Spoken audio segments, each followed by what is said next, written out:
Aí pessoal, essa daí é a minha nova bicicleta, ó. É a Caloi, certo? É a Caloi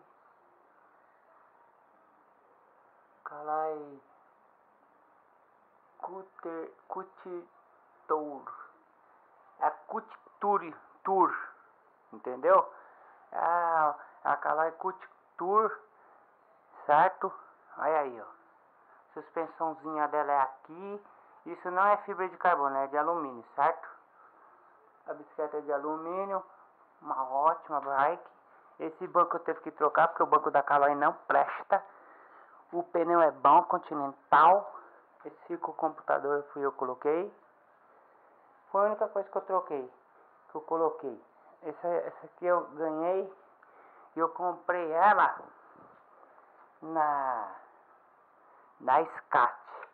Na SCAT eu paguei 250. Aí aqui, ó, pra todo mundo ver.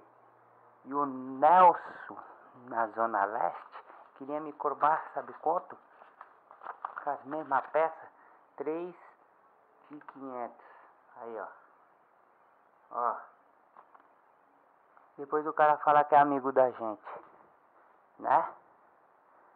É um pilantra, não é? Então, pessoal, papagaio mostra a realidade. Nem deve confiar em todo mundo hoje em dia, certo? Aquele que você pensa que é seu amigo é o que tá te fudendo. E grupo Shimano, a bike é show de bola.